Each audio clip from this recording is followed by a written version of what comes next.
Welcome back to the Heater Dynasty podcast. I'm your host, Eric Heater, your one-stop shop for all your fantasy football needs. Why succeed for one season when you can build a dynasty? Cheesy? Maybe. Catchy? Absolutely. Anyway, football starts tonight. Thursday night football. We've got a matchup of the Rams versus the Bills, and 52-point over-under, -2.5 spread in favor of the Bills. So if you are anything like me, you are ready to start spending some money and betting on some DFS lineups. Tonight we have a showdown slate. So that means we're looking for a captain spot and filling the rest of flex spots. So I have come up with 4 different builds to help you as you try to come up with what the best way to waste your money is tonight. So for the first build, this is a build where we're assuming that the Buffalo Bills are covering that -2.5. So we're going to want to put a Bills wide receiver in the captain spot and also make sure to bring back with a Rams wide receiver. We're probably going to be aiming for a 3v3 build or a 4v2 build in favor of the Bills. Today, I'm going to go with a 3x3 build, starting with Stefon Diggs in the captain spot, Josh Allen in the flex. I'm going to have both quarterbacks. I'm going to also have Matt Stafford, and then Allen Robinson, Darrell Henderson, and as Isaiah McKenzie. You may say, where the hell is Cooper Kupp? I'm purposely fading Cooper Kupp because I think Cooper Kupp is going to be highly overowned, and he also is going to take up a huge part of your budget. You're not going to be able to fit in more options there.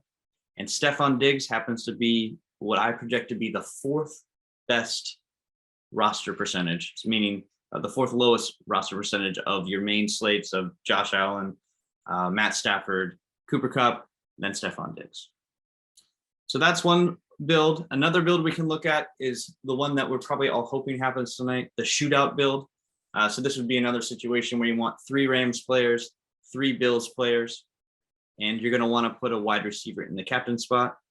I like a lot of builds with Stefon Diggs as the captain, but we just talked about that. So let's try one with Allen Robinson. So if we put Allen Robinson in the captain spot, we can then fit in Josh Allen, Matt Stafford as both quarterbacks. Stefon Diggs can slide in there as well.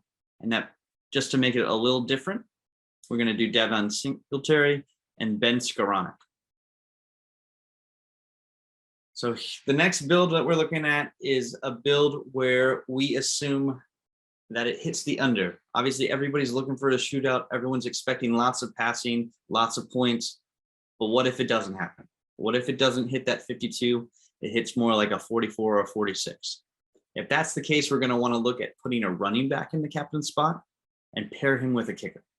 And this is definitely going to be a 4x2 build, 4 players in favor of the team that you think is going to win. So in this build, I'm going to be pulling for the Bills. I have Devin Singletary as my captain. I have Stefon Diggs, Josh Allen, and then my 4th Bills player is going to be Tyler Bass, that kicker that I'm pairing with Devin Singletary, the running back. We'll bring it back with Allen Robinson, and then we have just enough cash to bring back with Cam Akers as well. This last build is one of those what-if builds, right? So we think there's a bunch of points scored. We think both quarterbacks are going to be playing very well. But what if Josh Allen just starts the season off with a dud? So this is like a low probability, but high risk, high reward kind of build. So let's put another running back in the captain spot. We already did Devin Singletary, so we'll go with Cam Akers this time. We'll put Stefon Diggs in the flex, Allen Robinson in the flex. We're going to fade Josh Allen. He's not even going to make this roster because we're assuming in this scenario, he blows up and it's horrible and he's throwing picks and it's the Jaguars game all over again. We'll put Tyler Bass, the kicker, back in there because they're going to score some points. We're just assuming not through touchdowns, more through field goals. And then Matt Stafford to pair with Cam Akers and Allen Robinson. And finally, if he's having that horrible of a game, it means that the Rams defense is doing well. And maybe we got a strip sack, we've got a fumble, we've got a return touchdown on the defense. Anything can happen. So here's 4 builds for you to work with, and feel free to leave me a comment if you think any of these are completely whack or you have some good ideas. Let me know if you use these builds and they work in your favor, and good luck.